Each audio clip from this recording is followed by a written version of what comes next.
The biggest stories. Clearly he was having access to documents that he should not have had access to, and someone should have been paying attention. And everything that matters to you. Paul Whelan is still front and center in this administration's mind, and we're going to find a way to get Paul Whelan and Evan home. This is WSIC. News Talk Now.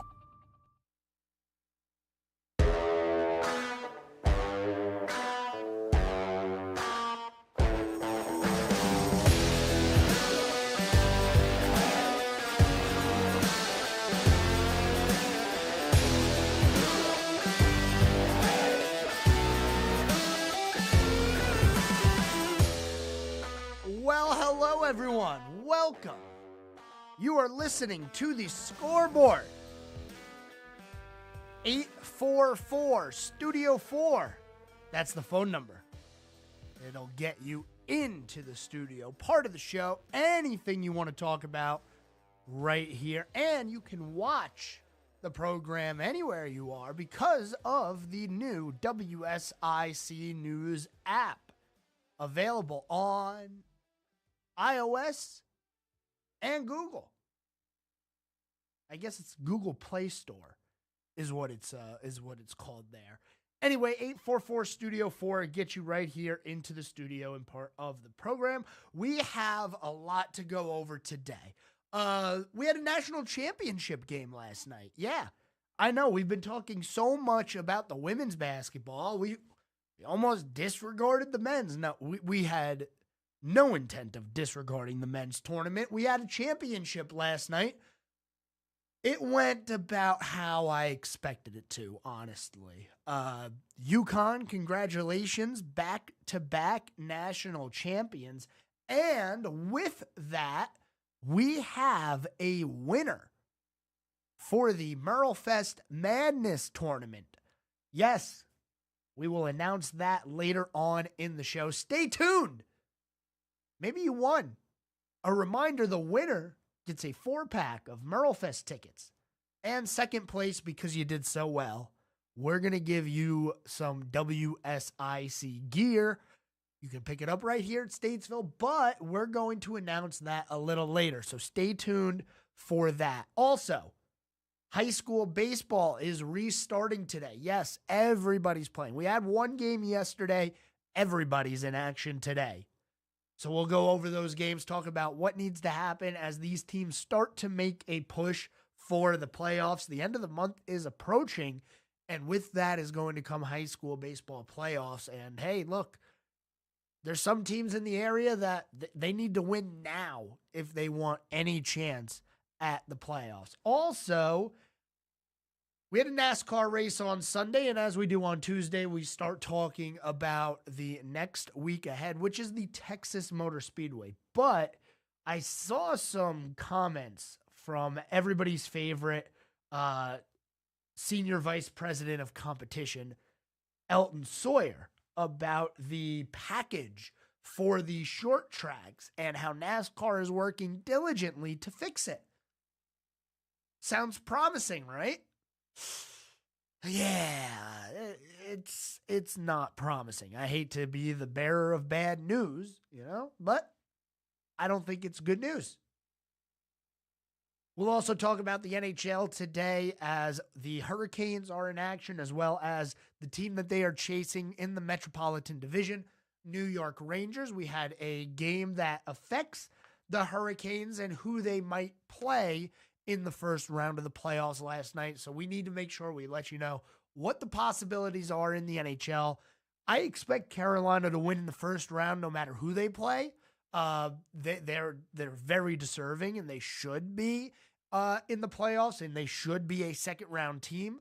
But it's kind of semantics at this point. Who are they going to play? There are a few options because the last two spots in the Eastern playoffs are either the Metropolitan third seed or the second wild card team. So all of that is unfolding. In Carolina, with them still being behind the Rangers, they would play whoever finishes third in the Metropolitan. So a big battle there for that spot. And we're going to get to that a little bit later on in the show. But we got to start off with high school baseball, going over what happened last night.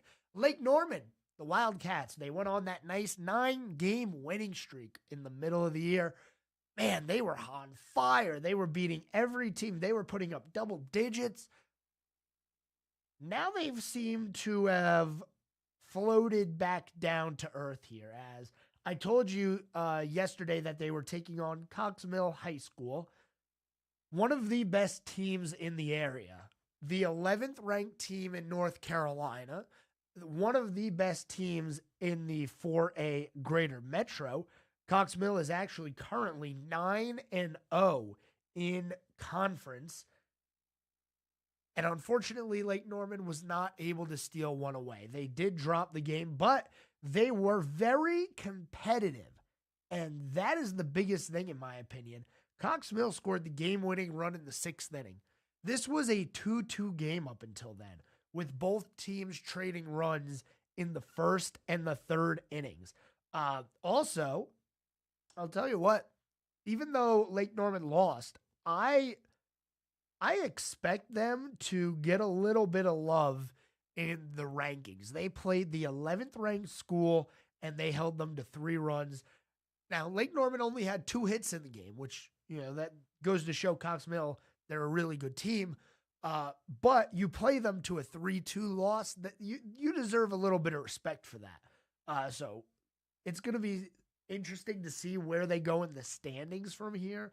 Hickory Ridge is now ahead of Lake Norman at 5-2. And man, this division is no longer the weird jumbled up mess that it was. It's starting to look more like an actual conference standing right there. If you remember, the top 3 had 1 loss combined and the bottom 3 had no wins combined. It was a weird division to start the year. But Lake Norman, they are ahead of South Iredell, who are 3-3 in the division. And Mooresville, man, they were not a good baseball season. But with Hickory Ridge ahead of them at 6-2, they're going to look to move up a spot there. And I don't think they'll catch Cox Mill. Like I said, they're 9-0. But getting second in that conference, that'll be huge. And keep winning. You're going to go to the playoffs if you keep it up, Lake Norman. So good year for them.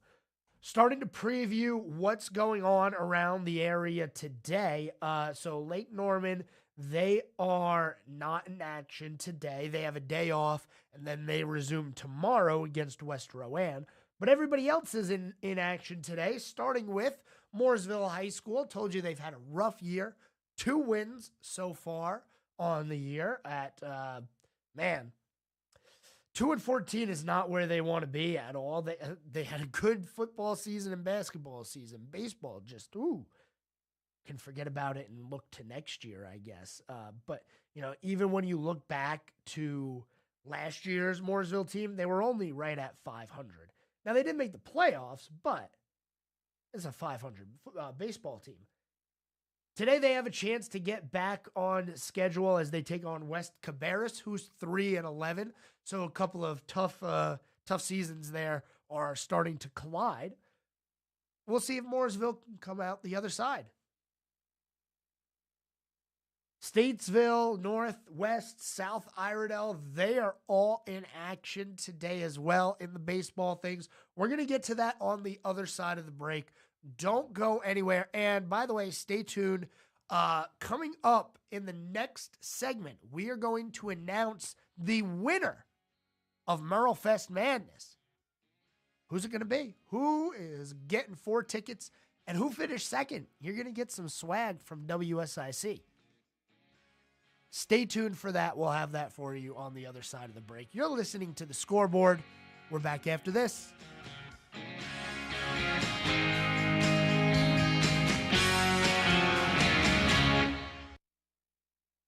This guy knows his sports, right?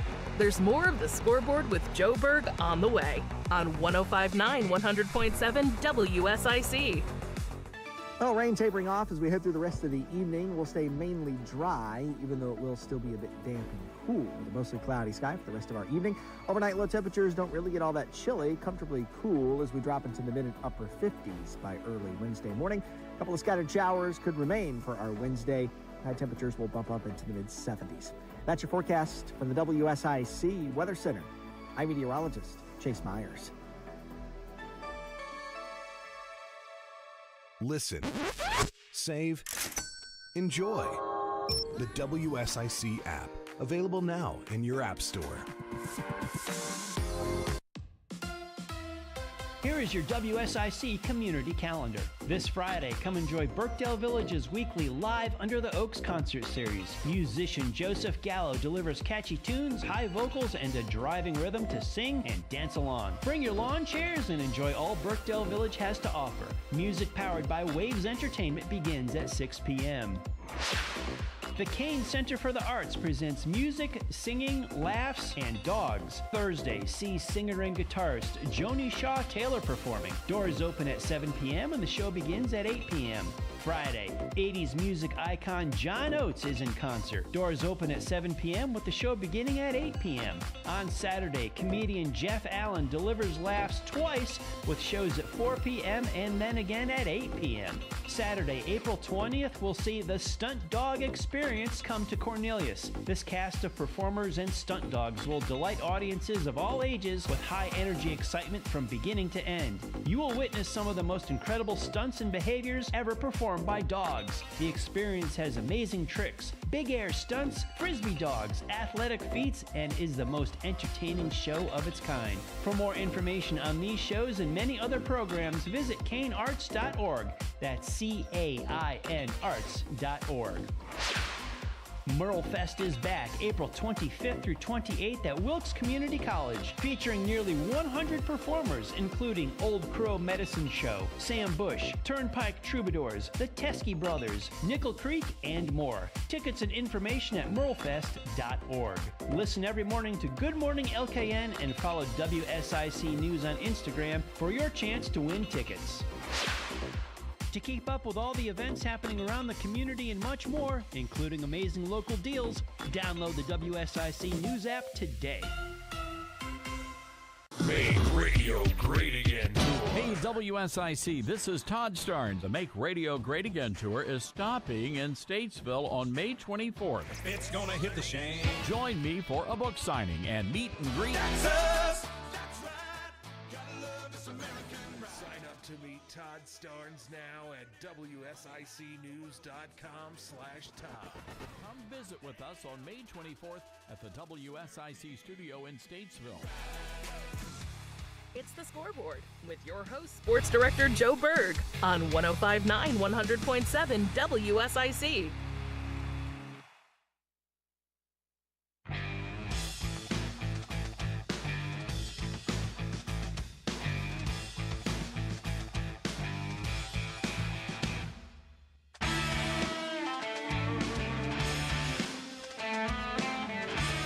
Welcome back. Here it is, segment 2 on the Scoreboard. 844 Studio 4 to get you into the studio, part of the program.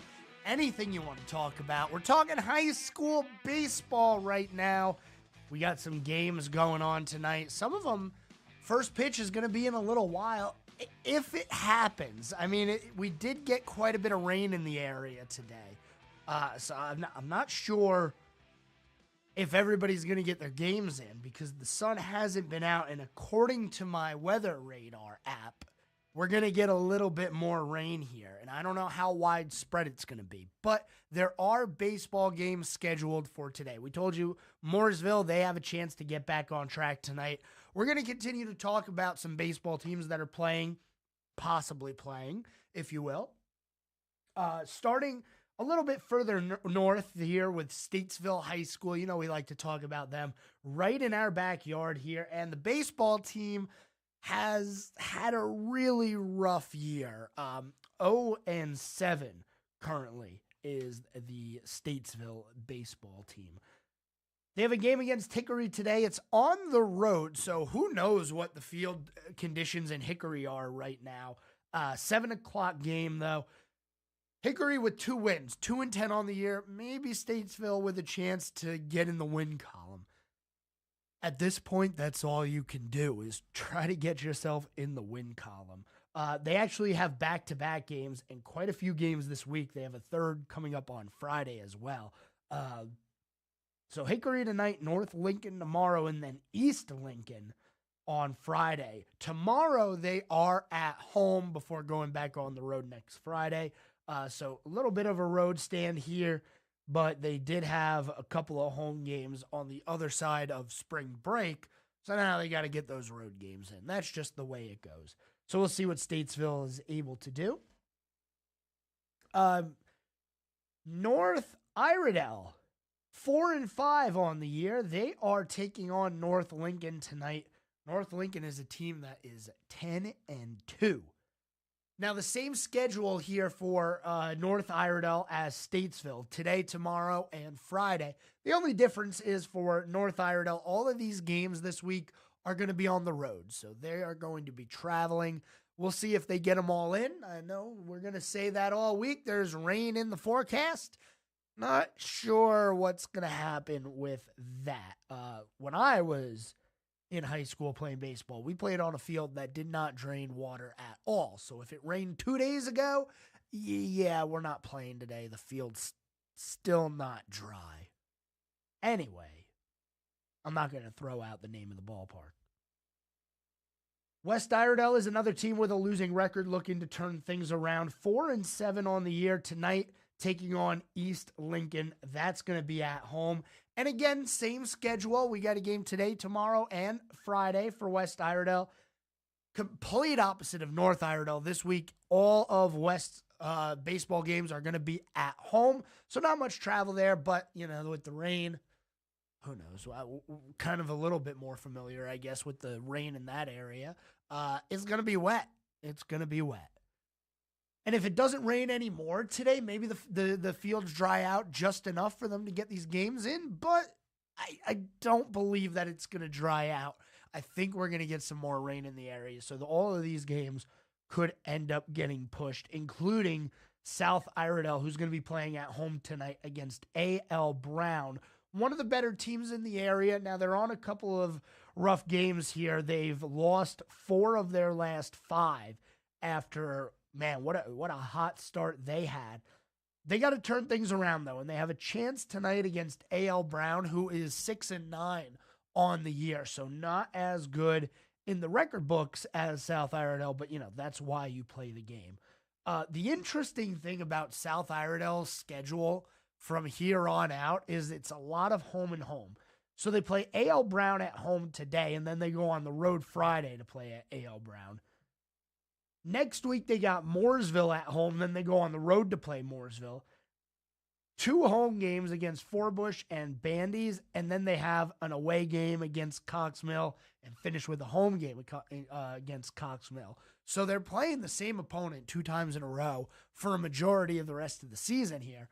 I don't know if that's a good thing or a bad thing. I think that's a pretty interesting quirk with the schedule. And that starts today at home against A.L. Brown. First pitch in that one expected to be around 6:30. We'll continue to keep you updated. I know there's a lot of lacrosse going on, women's soccer going on, tennis.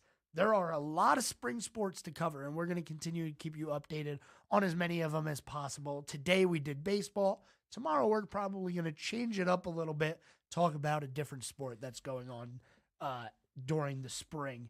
Make sure you're all caught up on that end. But now it's time to move on to the college rank. And last night we had a national championship. Yes, there was a national championship game between Purdue and UConn. Now, we're going to talk brackets because I have to tell you who won Merlefest Madness. I am not a fan of picking the 1 seeds to meet each other in the championship game. I feel like more times than not, that doesn't happen. So I didn't pick a single 1 seed to play in the championship. Well, the game was against 2 1 seeds, and lo and behold, it was against 2 of the best teams all year long in UConn and Purdue. You had Houston up there as well, but they fell early in the tournament to Duke. So UConn, Purdue meeting up in the championship, and UConn would not be denied their win. 75-60 was the final score. And I told you that the only chance Purdue would have in the game is if Zach Edey went off for 40 points. And he got close. 37. He got to 37. Almost. The thing is, the rest of the team, they couldn't hit their shots. They were hitting threes in the semifinals just fine. No problem. That's why they were able to beat NC State. But in the championship game, those threes were not falling. And in the second half, when they stopped falling, it was obvious they were not going to be able to slow down UConn. And UConn had a decent strategy, I'd say, against Zach Edey. I mean, how much of a strategy can you have against somebody who's just taller than everyone out there? But the double teams were solid. There were a few fouls on the double team, which you'll take. And Edey didn't hit all of his free throws. But in the end, UConn was just too much for Purdue to handle, especially with those outside shooters not performing the way that they should have. So for UConn, back-to-back championships. That is now 6 college basketball championships for Purdue in 25 years. That is not a dynasty because different players, different time, different people. I don't want to say that UConn has moved out some of the blue bloods of the sport, but I will say that they are now in the conversation. You can't talk about college basketball anymore without including UConn. And I know they have their ups and downs, and they're not always the most talked about team, but they've been winning, and they've been silently winning. Not silently, but kind of like, oh, hey, how about that? UConn won again. And now they're up to 6 in 25 years. That's pretty elite, in my opinion. That's all I'm going to say on that. So WSIC, as you know, we're doing Merlefest Madness. That was the bracket challenge for WSIC, where you filled out a bracket. You got to win tickets to Merlefest. 4 tickets if you won the WSIC bracket challenge. And if you finish second, we're not going to send you home empty-handed. We are going to give you something for your troubles. Right now, I have in front of me the results of Merlefest Madness brought to you by WSIC. The winner of Merlefest Madness is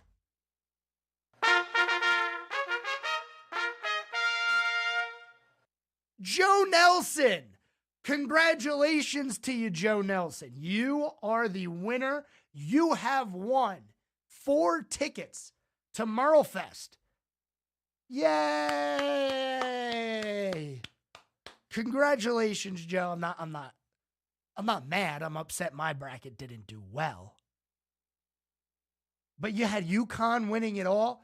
I didn't see it coming, but hey, you did. Congratulations. Joe got 93% of the bracket correct. That's pretty good in my opinion. Second place, I told you we weren't going to leave you empty-handed. Clarence Johnson, you are second in Merlefest Madness. You have won some WSIC swag. For our winners, come by our Statesville studios Monday through Friday, anytime. In the morning between 8:30 and 12:30. In the afternoon between 2:30 and 6. And pick up your prizes. 2 more segments. We'll be back after this. Keep it right here. We'll have more Board with Joe Berg in just a moment from 105.9 100.7 WSIC. Well, rain tapering off as we head through the rest of the evening. We'll stay mainly dry, even though it will still be a bit damp and cool with a mostly cloudy sky for the rest of our evening. Overnight low temperatures don't really get all that chilly, comfortably cool as we drop into the mid and upper 50s by early Wednesday morning. A couple of scattered showers could remain for our Wednesday. High temperatures will bump up into the mid 70s. That's your forecast from the WSIC Weather Center. I'm meteorologist Chase Myers. More than a century ago, Bunch Johnson Funeral Home was founded on compassion. Let us assist you with pre-planning for funerals and cremations. Our family is here when you need us. Bunch Johnson Funeral Home. Prioritizing your health is one of the best ways to take care of yourself. From routine visits to the joys of pregnancy to the illnesses that stop you in your tracks, Iredell Health System will be by your side. Learn more at iredellhealth.org. Rev up your dreams with a bike from Tilly Harley-Davidson. Whether you're new to Harley or a seasoned pro, Tilly has the bike for you. Come experience the freedom of the ride. Feel the thrill of the road and the thunder that only a Harley can provide. Stop by Tilly Harley-Davidson of Statesville or go to tillyhd.com. Hello, everyone. This is Joshua Doby, president of North Main Financial Group. At North Main Financial Group, we move to where you need us: investment management, insurance planning, and estate strategies. No two people are the same, so we customize our planning based upon your needs. Reach out to us at northmainfinancial.com. That's northmainfinancial.com. Does your business provide coffee for employees or customers? Black Powder Coffee can supply you with fresh roasted coffee, a variety of daily signature blends including flavored coffees such as cinnamon roll and Kahlua and cream. We even have bourbon-infused coffee in collaboration with Southern Distilling Company. Visit blackpowdercoffee.com or stop by and see us at 261 Rolling Hill Road in Mooresville. Black Powder Coffee. Have you ever met a single person in your life that enjoys paying taxes? No, no one does. If you can't sleep at night because you have a huge problem with the IRS, I've got some free advice for you. This service is strictly limited to individuals that owe the IRS $10,000 or more in back taxes. And if you qualify, we can guarantee that you won't be writing a big fat check to the IRS, or our services cost you nothing. The first 100 people that call today will get a free tax consultation worth $500. Stop worrying about your IRS problem. We can help you, we promise. Call the tax doctor right now. I mean right now, to learn more. Call 800-239-8296. 800-239-8296. 800-239. This is a Bloomberg Money Minute. Boeing is now dealing with fallout from a whistleblower's complaint about safety issues with its 787 Dreamliner aircraft. The New York Times says the FAA is looking into allegations that the 787's fuselage was improperly fastened together, which could weaken the aircraft over time. Boeing says the claims are inaccurate and do not represent the comprehensive work Boeing has done to ensure safety. The news on the Dreamliner comes just as Boeing announced that deliveries of its airplanes are down more than a half from the same time last year. Boeing shares today were down 2%. Some promising news about Pfizer's RSV shot Abrysvo. It produced immune reactions in young adults at higher risk of severe illness just as well as in older people. Based on the final trial results, the company says it plans to apply for wider U.S. approval. Ahead of tomorrow's snapshot on inflation, the Dow was down a fraction, losing 9 points. The S&P added 8 or a 10%. The Nasdaq was up 53 or a 3%. I'm Nancy Lyons, Bloomberg Radio. The Scoreboard with Joe Berg continues now on 105.9 100.7 WSIC.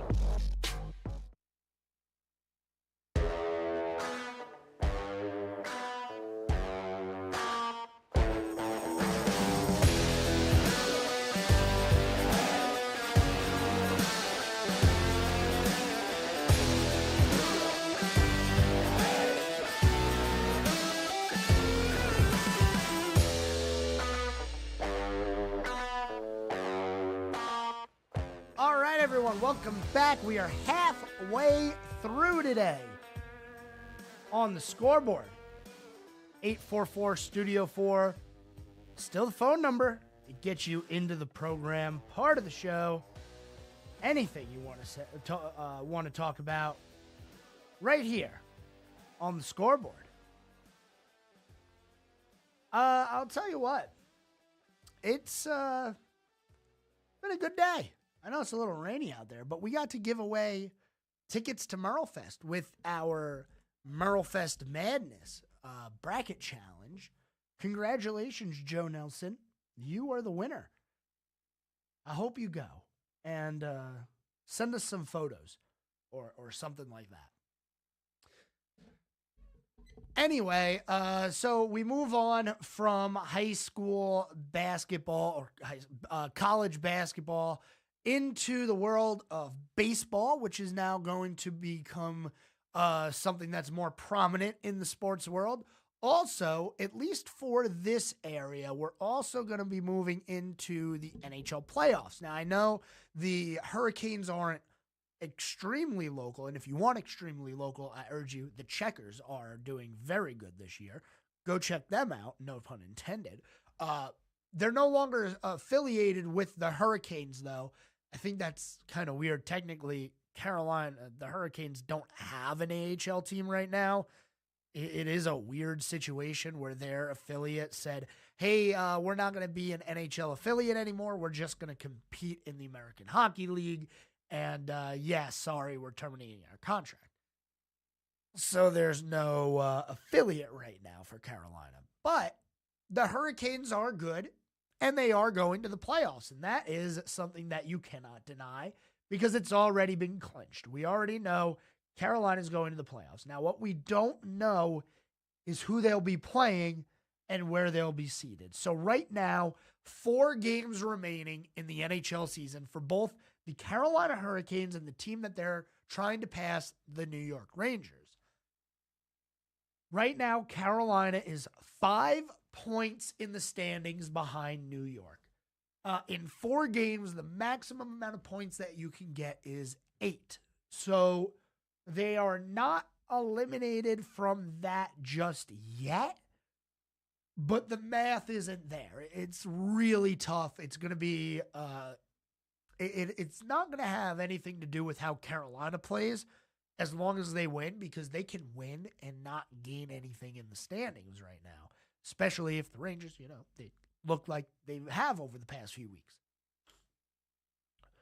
What Carolina will do, and more than likely will do, is win as many games as they can, be as high in the Eastern Conference as they can, and beat up on whoever gets the 3rd seed in the Metro, because that's who they're going to be playing. Now, if the playoffs started today, the Hurricanes would be playing the New York Islanders. Now, the Islanders are playing the New York Rangers tonight, where also Carolina is in action against the Boston Bruins, a team that is ahead of them in points in the Eastern Conference. But behind the Islanders is where things get interesting. And it's going to take a little bit of unpacking here because there's a lot of scenarios with this. So I told you the only 2 spots remaining in the NHL playoffs are the 3rd seed in the Metropolitan Division or wild card number 2. Reason being, the Tampa Bay Lightning, who's currently wild card number 1, has already locked up the playoffs and the wild card spot. They could catch Toronto. They're in an even worse spot than when it comes to Carolina catching the Rangers. So more than likely, Tampa Bay is going to be that number 1 wild card team. They are not going to be able to fall low enough in the standings to be the 2nd wild card team. Right now, the Detroit Red Wings are in position to have that spot in the 2nd wild card. That is their only way to make the playoffs this year for Detroit. They won't be playing the Hurricanes because they are part of the Atlantic Division, and the top 3 in the Atlantic have already been decided. We went over that already. It's going to be Boston, Florida, and Toronto. Tampa Bay is another Atlantic team, but they really don't factor into this conversation. Now, behind the Red Wings is where you'll see everybody that could possibly play the Hurricanes in the first round. You have the Pittsburgh Penguins with 84 points. You have the Washington Capitals with 83 points. The Philadelphia Flyers with 83 points. So there's a lot of question marks there still because all of these teams can still either be the wild card 2 or Metropolitan 3. You see where I'm going with that? Carolina, no matter what, if they get that second seed, which they're more than likely going to get, especially after today, if they lose and New York wins, then it's solidified, okay? They're playing whoever that 3 seed is. The Islanders have it by 2 points. The other thing about the Islanders is they have 77 games played. Pittsburgh played yesterday. So Pittsburgh has 78 games played, and then Washington and Philadelphia. Washington has 77, same amount as New York. And then the Flyers have 78. So games played is going to matter here also. This is going to be a wild run to the end of the season. Last games of the season are next week. And then we're going to set the playoffs, and we'll just go into it and see who Carolina draws in the first round. The only thing we know is that they're going to have home ice advantage in round 1. That's all we know. When it pertains to Carolina, they cannot fall low enough in the standings to be the away team. Good. They shouldn't be. They had a wonderful regular season. They're over 100. They got 105 points right now. That is insane to me. That is a big number. They might be able to get 50 wins. They're at 49 right now. That's a great season. And yet still in front of them are the New York Rangers, who kind of had a better season, at least in the regular season. So keep your eyes on that tonight. There's a lot of games that matter for Carolina going on tonight, starting with their game that they have to win against the Boston Bruins. That game is going to be in Boston. Washington is playing Detroit. 2 teams going for that final spot play each other. So that's going to be big. The Islanders play the Rangers. As I said, that is also a big one. And yesterday,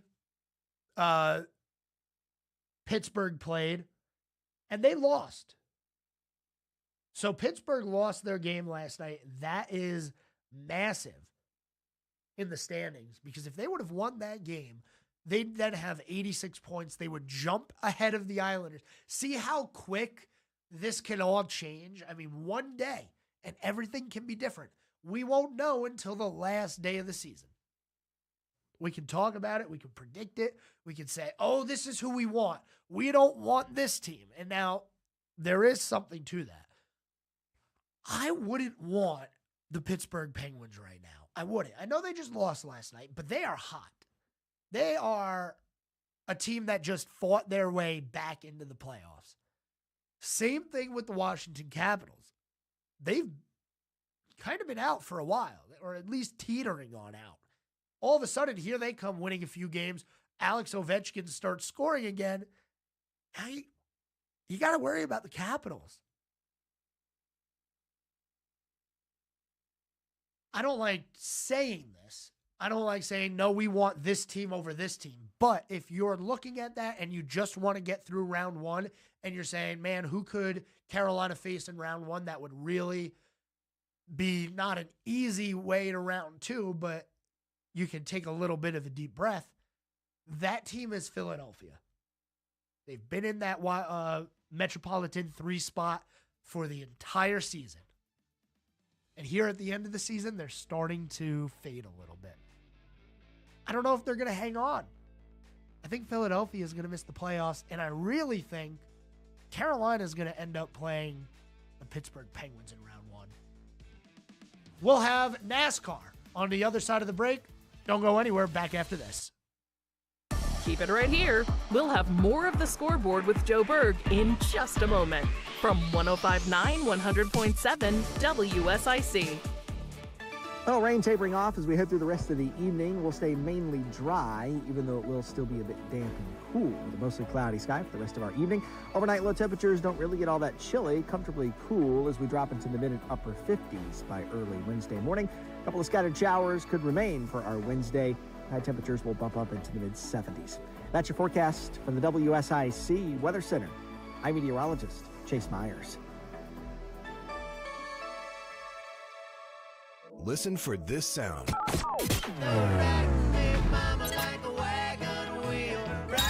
During Good Morning LKN and Home Ad, April 15th through 19th, for your chance to win a pair of tickets to Merlefest. Be caller 3 when you hear this sound.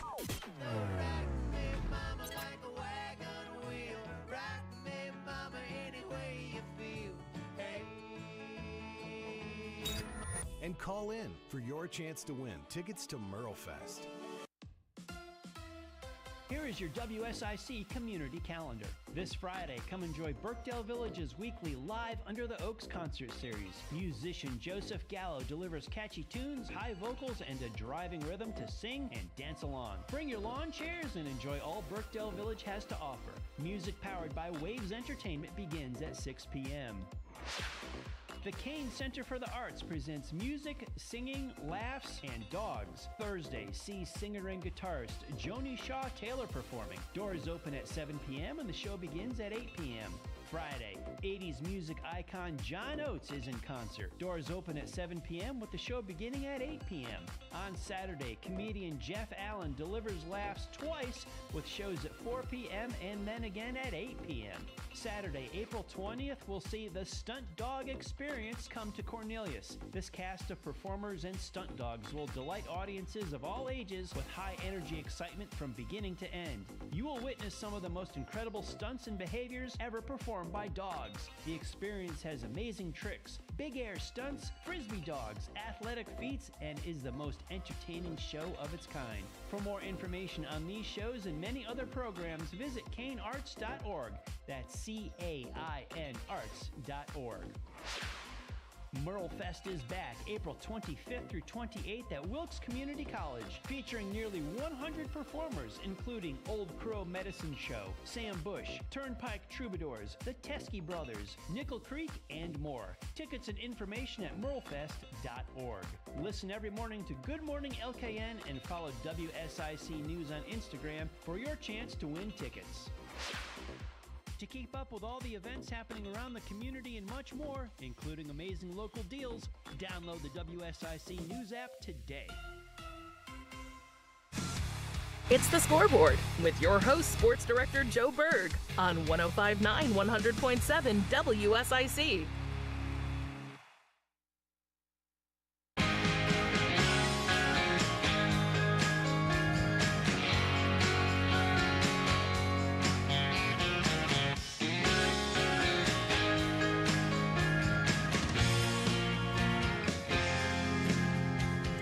Turn my mic on. All right, everyone. Final segment on this Tuesday. 844 Studio 4. That's 844-788-3464. We're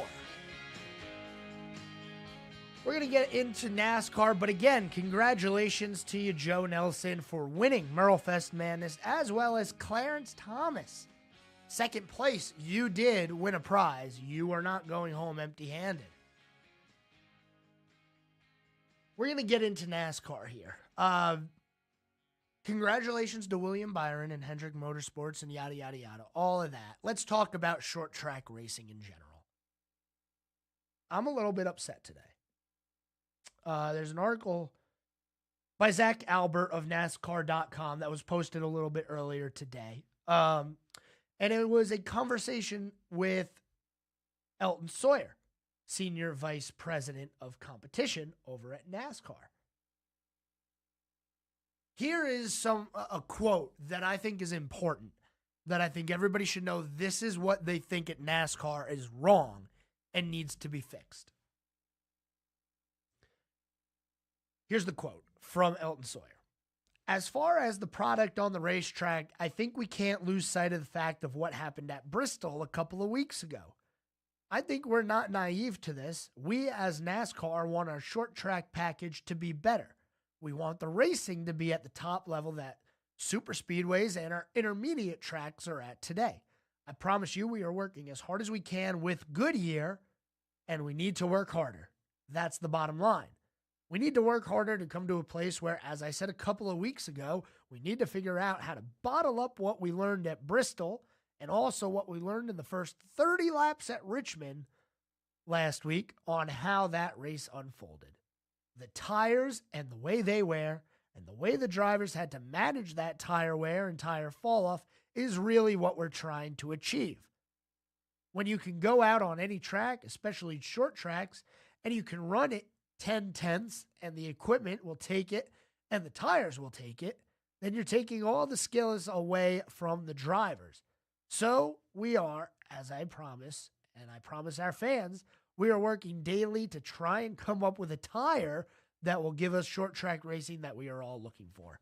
I'm going to hit my head on this microphone in front of me. Why are you so concerned about the tires? The tires were not the problem. Let me break that to you first. There was tire fall off, okay? We saw it firsthand. There was tire fall off, and William Byron used the tire fall off to his advantage to win the race. It was the number one story during the entire second half of the race is, oh my goodness, William Byron, he pit before everyone else, got on the fresh tires, got the lead, and never looked back. What was the problem with the tires? You know why short track racing right now, frankly, sucks? Because there's no horsepower in these race cars. None. You can mash the throttle and you just, it's like merging onto the highway. Nothing. That's the problem. And that's been the problem for a decade now with NASCAR.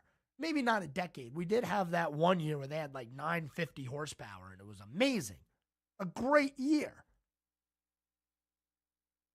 But these engines stink. They don't do anything. And when you slow them down to 100 miles an hour and you say, all right, guys, go out there and mash the gas. I mean, they're running third and fourth gear around there. There's 5 gears in this car.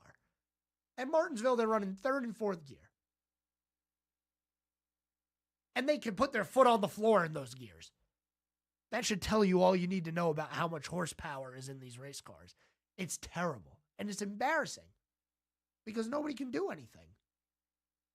Tires mattered. And yeah, I love it. I'm glad that you want to find a way to make tire fall off and tire management matter.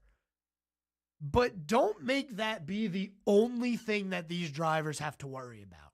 Because then you're also taking skill away. You're worried about taking skill away because the tires don't fall off? I don't think that's the problem. You're going to take skill away when it's all tire management and no driving. We want driving skill, not how easy you can take it on your tires and make them last as long as possible. Yeah, it's cool when maybe with 5 laps to go in the fuel run, the tires start to go away completely. Yeah, that's cool and all, but don't make it all about that. Do not make it all about tire management.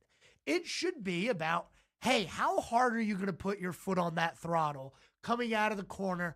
That way your rear tires don't lose traction and you have to lift, gather it back up, and by the time you do that, there's somebody on your inside. That's what's going to make the racing at short tracks better. The teams know it. The drivers know it. I feel like NASCAR has to know it, okay? I don't think that NASCAR can be so naive that they don't know that the problem with short track racing is there's no horsepower in the cars. And if they don't understand that, we're in trouble. We are in big trouble because NASCAR will never figure it out. You hear it from the drivers all the time. These things need horsepower. They need horsepower. I am sick and tired of talking about horsepower. I want to talk about good racing. So fix it before I lose my mind. And now we get to go to a track like Texas where they're going to run in a parade for the entire race because the repave destroyed the track. This is why I can't wait to get to the other side of Talladega when we finally have a little bit of variety in the schedule, some new tracks, some places where they got to turn right. It's going to be a little bit better. It is. but they got to stick with the traditional tracks as well, which I get. And you know what? Maybe Rockingham should come back to the schedule. And you know what? Maybe North Wilkesboro shouldn't be the all-star race, and it should have a point-paying race on the schedule. Maybe those things are right, but they like the way the schedule is now. You know how long we've been doing the West Coast swing at the beginning of the year? It's been a long time. They've been doing that for a long time. You know how long it's been that Talladega is in the springtime, and after that you have your summer gauntlet? It's been like that a long time. We're getting close to that summer gauntlet. The racing might get better too. But then we got to go to the Chicago Street Course. So coming up on this Sunday is Texas Motor Speedway. Yeah. Everybody's favorite, and this one's a mouthful to say. The Auto Trader Echo Park Automotive 400.